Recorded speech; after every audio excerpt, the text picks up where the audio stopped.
जो दुश्मन का काल है, जिनका नाम सुनते ही आतंकी कांप उठते हैं।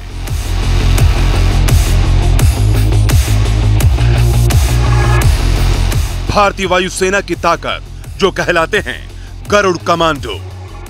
वैसे तो दुनिया के सभी देशों के पास अपनी कमांडो फोर्स है, लेकिन किसी भी मिशन को पूरा करने में हमारे देश के सबसे घातक कमांडो फोर्स में शामिल गरुड़ स्पेशल फोर्स का कोई मुकाबला नहीं। चीते जैसी फुर्ती और बाज जैसी नजर।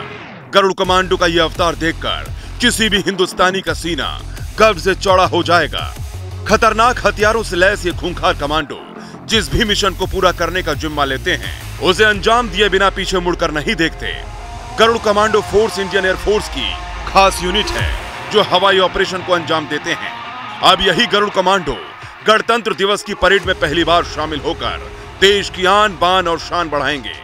26 जनवरी की परेड इस बार ऐतिहासिक होने वाली है, क्योंकि गणतंत्र दिवस का जो नजारा अब तक राजपथ पर दिखाई देता था, वो अब कर्तव्य पथ पर दिखेगा।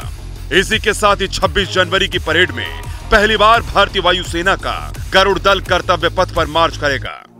Squadron leader PS Jaitawat Garuda दल का नेतृत्व करेंगे, जबकि स्क्वाड्रन लीडर सिंधु रेड्डी इस दल की कमांडर होंगी।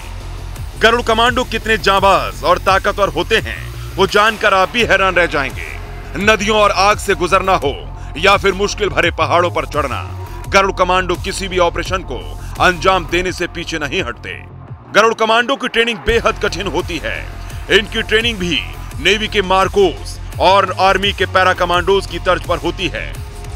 इनकी ट्रेनिंग इस तरह से होती है कि बिना कुछ खाए ये हफ्तों तक मिशन पर तैनात रह सकते हैं। गरुड़ कमांडो फोर्स का गठन साल 2004 में किया गया था। गरुड़ स्पेशल फोर्स में शामिल कमांडो को एयरबॉर्न ऑपरेशन काउंटर टेररिज्म से निपटने के लिए ट्रेन किया जाता है।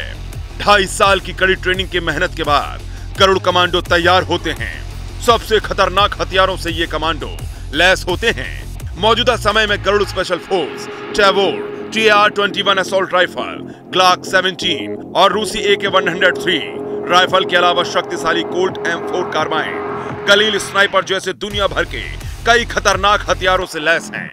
इनके पास इजराइल मेड किलर ड्रोन्स भी रहते हैं, जो बिना किसी आवाज के टारगेट पर मिसाइल दाग सकते हैं।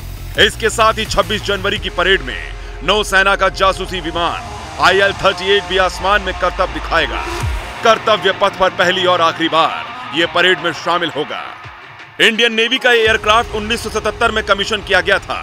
लगातार 44 साल तक देश की सेवा करने के बाद इसे पिछली साल विदा कर दिया गया। इस विमान ने विदाई से पहले 7 घंटे तक उड़ान भरी थी।